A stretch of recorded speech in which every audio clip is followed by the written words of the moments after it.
So in the first video I talked about the importance of doing dynamic stretching over static stretching, or any type of stretch where you're holding your muscle for more than 10 seconds. And in this video I'm going to show you a full body dynamic stretching workout. So to begin with, we're going to get our head and neck movement in our head and neck by just doing simple rotations, going in both directions, just like so. Next, I like to move to the trunk. So we're going to move the same thing in both directions. And I'm not doing them all the way as far as reps, but you're going to want to do anywhere between 10 and 14 reps. So then from there, I like to move my trunk this way. And with this, you can also get your chest and shoulders in just by altering the movement a little bit. Now you can also do this bent over with your trunk, but you're going to want to keep your back straight. So in other words, we're not going like this and doing it, we're keeping our back straight and bending at our hips, doing it this way. Next you're going to do arm rotations. These are small circle arm rotations in both directions, and then large circle arm rotations. Once again, both directions.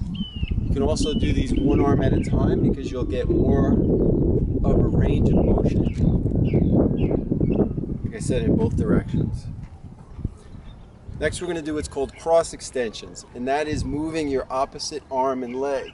And what this does for you is the same thing that you do when you're swimming or running, walking, or sprinting, because when you walk you essentially move the opposite arm that you do the opposite leg. So that's what this works out all the way across your body. So next we're going to do some hip rotations. This is essentially what Thai boxers do, called the leg check, to block the opponent's kick. This is just a movement to get your hip rotation going. So like I said, both sides for about 10 or 14 reps. Next we're going to do high leg swings. So when you do these, it's good to hold on to, if you're outside a tree or a wall or something like that, to keep your balance. And with these, what you don't want to do is bend your back. I see a lot of people doing these and bending over like this, or to touch with their elbow. It's no good, it can hurt your back. So keep your back straight when you do this. And in this one, we're keeping our legs straight all the way to the back, because next what we'll do is bent leg. It's high leg in the front, bent in the back.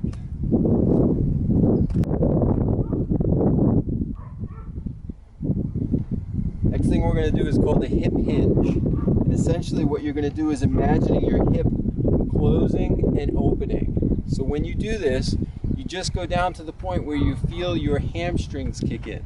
And then what you do is squeeze your buttocks muscles, because what that does is give your psoas muscles a break, because it's the opposite. So down as far until you feel your hamstrings, and then pushing in with your butt. So coming in, like I said, imagining your hip opening and closing.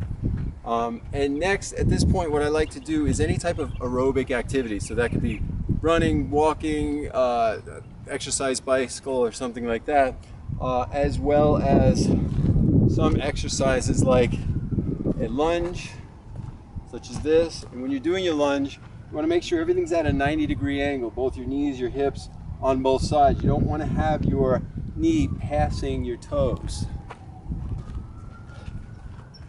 So I'll do these until I feel warm enough to move to jumping lunges. And the same with squats. So when I do my squats, you're going to want to keep your back straight. You don't want to bend down like this. So you're bending with your back straight, and the same, you don't want your knees going over your toes, and then pushing up with your butt muscles again. So then from here, you can go to jumping squats. Now from here I like to go to 4 points. What you're going to do here is essentially running in place. So at first your knees are going on inside of your arms, and then they're going on the outside. And then from here, I like to do what's called cat camel. So it's essentially a straight back to curving your back. And what this does is increase the hydration in your discs. So as we get older, our disc has less hydration. So this, if you do this every day, 20 seconds or so, it will increase the health of your spine greatly. And then I like to do a push up into cobra.